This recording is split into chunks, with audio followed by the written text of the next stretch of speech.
নমস্কাৰ, আপোনালোকে চাবলৈ আৰম্ভ কৰিছে নিউজ নাও আৰু মই অনুপম বৰা। নিয়তিৰ ওচৰত হাৰ মানিলে আৰিনা বড়ুৱে। নিউজ নাওৰ এক প্ৰতিবেদন।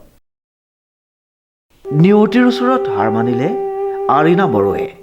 যোৰহাটৰ মিছন হস্পিটেলত মৃত্যুক আঁকোৱালি ল'লে কাজিৰঙা বিশ্ববিদ্যালয়ৰ দুৰ্ঘটনাত পতিত হোৱা ছাত্ৰীগৰাকীয়ে। উল্লেখযোগ্য যে 11 মাৰ্চত এক শোকাবহ পথ দুৰ্ঘটনা সংঘটিত হৈছিল আজান গাঁৱৰ ৰাষ্ট্ৰীয় ঘাইপথত। থিতাতে নিহত হৈছিল কাজিৰঙা বিশ্ববিদ্যালয়ৰ দুজন মেধাৱী ছাত্ৰ আৰু সংকটজনক অৱস্থাত চিকিৎসাধীন হৈ আছিল আৰিনা বড়ো আৰু খুশবু নভেল। মিছন হস্পিটেলত মৃত্যুক আঁকোৱালি ল'লে আৰিনাই, আনহাতে খুশবু নভেল সংকটমুক্ত বুলি জানিব পৰা গৈছে। মেধাৱী ছাত্ৰকেইজনৰ অকাল মৃত্যুত যোৰহাটত শোকৰ ছাঁ পৰা পৰিলক্ষিত হয়। 12 তাৰিখে দুপৰীয়া আজি ৰাতিপুৱা 4:57 তাই ইহলীলা সম্বৰণ কৰে। কালি আবেলিৰ পৰা অলপ কণ্ডিশ্যনটো অলপ ডিটৰিয়েট কৰিছিলে। পেৰেণ্টছৰ লগতো আৰু যিখিনি ইয়াত ৱেল উইচাৰ সদায় আহি আছিলে তেওঁলোকৰ লগত ডিছকাশ্যন কৰা হ'ল।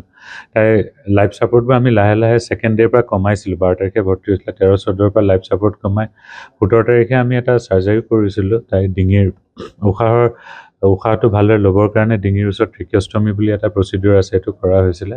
সেইখিনিলৈকে তাই টলাৰেট কৰিছিলে। মাজত হাত ভৰিৰ মুভমেণ্ট আহি তাই হাতৰ গ্ৰিপো কৰিব পৰা হৈছিলে, কিন্তু লাহে লাহে আকৌ তাই পেৰামিটাৰ্ছবোৰ ডাউন হোৱা আৰম্ভ কৰিলে। কালি ৰাতিপুৱাৰ পৰা আবেলিৰ পৰাতো যথেষ্ট ছিৰিয়াছ আছিলে। তেওঁৰ পেৰেণ্টছৰ লগতো ডিছকাছ কৰা হ'ল। লাইফ ছাপৰ্টো এটা লেভেললৈকে আমি ছাপৰ্ট বঢ়োৱা হ'ল। তাৰপাছৰ পৰা তাই নিয়তিৰ লগত যুঁজি 457ত তাই এই সংসাৰৰ পৰা মেলানি মাগিলে। তাৰপাছত তাই ভেণ্টিলেশ্যনটো আছিলে লাষ্টলৈকে, হ'লেও ভেণ্টিলেশ্যনৰ 70% উশাহটো তাই নিজে লৈ আছিলে, 30% মানুহে খালি ইভিনিঙৰ পৰা তাই কণ্ডিশ্যনটো বেয়া হৈছিলে। কালি ইভিনিং তাই পালছ বেবী ৰেকৰ্ডেবল নাছিলে, লাষ্ট উশাহ লৈ আছিলে। লগে তাইক আইচুলে চিফ্ট কৰি ভেণ্টিলেশ্যন দিয়া হৈছিলে। নেক্সট দিনাৰ পৰা অলপ সুস্থিৰ হৈছিলে, কিন্তু হ'লেও ব্ৰেইনৰ কোনো ভিজিবল এক্টিভিটি, যিটো তাইক নাম মাতিলে বা হেৰি কৰিলে বা পিঞ্চিং কৰিলে ব্ৰেইনৰ যিটো মুভমেণ্ট থাকিব লাগে, ব্ৰেইনৰ যিটো এক্টিভিটি, সেইটোতো লাষ্টলৈকে নাহিলে, কিন্তু হাত ভৰি মুভমেণ্টহে আহিছিল। কৰা হৈছিলে। হয়, কি হয়? মই এদিনা মহা মই 12 তাৰিখৰ ৰাতি 9টা বাজিতে আহি পাইছোঁ। আমি দেউতাক আৰু মই আৰু মোমাইকটো আৰু ল'ৰাটো তেতিয়াৰ পৰাই আমি ইয়াতে আছোঁ। বহুত চেষ্টা কৰিছিলে, হয়, চিকিৎসকেও বহুত চেষ্টা কৰিছে, আপোনালোকেও কষ্ট কৰিলে। হয়। এতিয়া তাই আত্মাৰ এতিয়া কি ক'ম, আপোনালোকে লৈ যাব।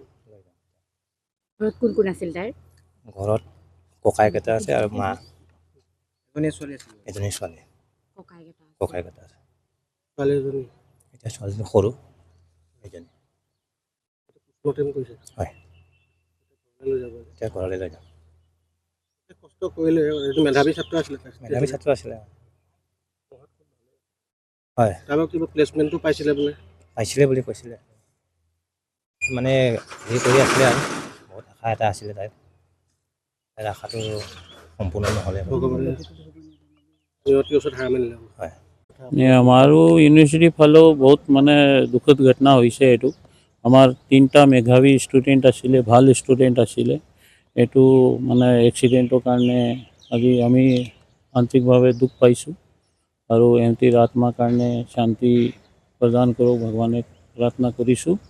আৰু ঘৰৰ মানুহবিলাক 12 মাৰ্চৰ পৰা তাই মিছন ট্ৰিটমেণ্টত আছিলে এৰিনা। তাই 12 তাৰিখৰ পৰা ট্ৰিটমেণ্টত নাছিলে। 12 তাৰিখৰ পৰা আছিলে, বহুত ফাইট কৰিছিলে। আমিও আৰু ডক্টৰ টিমো মানে বহুত কোচিছ কৰিছিলে, লেকিন লাষ্টত ভগৱানৰ মানে হেৰি হৈছিল, হাৰ মানি ইউনিভাৰ্চিটিৰ কাৰণে অতি দুখৰ কথা। বহুত দুখৰ কথা। আৰু ইমান ভাল ষ্টুডেণ্ট আছিলে কি চবে মানে এওঁতিৰ কাৰণে কৈছে একদম ভাল ষ্টুডেণ্ট আছিলে। MBA কৰি আছিলে, MBA কৰি আছিলে। আৰু ফাইনেল ছেমিষ্টাৰ আছিলে এওঁতিৰ। আৰু এই এৰিনাৰ কিবা কেম্পাছ ইণ্টাৰভিউ হৈছিলে নেকি?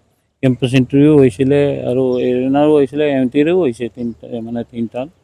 আৰু এওঁতি পাইছেও, প্লেচমেণ্ট পাইছিলে, লেকিন ভগৱানৰ ইচ্ছাটো আগত কাৰো মানে নচলে। আমি এনেকুৱা এক্সিডেণ্ট নিবিচাৰোঁ, সদায় এভইড কৰাটো বিচাৰোঁ। ল'ৰা ছোৱালীবিলাকে আমি এইটো ষ্টুডেণ্টবিলাকে যিবিলাক হয়। ধৰি লওক ড্ৰাইভ কৰে সদায় নিজৰ ছেফটিটো চিন্তা কৰা কি ক'ব? এইটো কাৰণে আমি এনেকুৱাই এইটো ক'বলৈ বিচাৰিছোঁ কি অ'ভাৰ স্পীডটো কৰিব নালাগে, লিমিটত চলাব লাগে তাকি নিজৰো মানে ছেফ থাকে আৰু বেলেগকো ছেফ ৰাখিব। সেইকাৰণে ষ্টুডেণ্টবিলাক খুব কেয়াৰফুল হ'ব লাগে। কেয়াৰফুল হ'ব Driving ৰ লাগে, ক্ষেত্ৰত। কেয়াৰফুল হ'ব লাগে। সেইটো আপোনাৰ আহ্বান। এইটো আমাৰ মানে আৰু ৰিকুৱেষ্টো আছে, ইন আহ্বানো আছে। ফিউচাৰ হ'লেও বহুত ষ্টুডেণ্ট আৰু আমাৰ এডমিনিষ্ট্ৰেশ্যনো আমাৰ মানে লোকেল থানাৰ পৰা SP অফিচৰ পৰাও মানে কল আহিছে কি ৰোড ছেফটিৰ কাৰণে এৱেৰনেছৰ কাৰণে কিবা প্ৰগ্ৰামো ৰাখিব। এই আৰু হ'ব Saturday নাপায়। আৰু হ'ব নালাগে। এইটো কাৰণে ছেটাৰডে আমাৰ ইউনিভাৰ্চিটি কেম্পাছত ৰোড ছেফটি এৱেৰনেছৰ কাৰণে তেখেতে কিবা কেম্প লগাব। কংকনজ্যোতি শৰ্মাৰ ৰিপৰ্ট নিউজ নাও।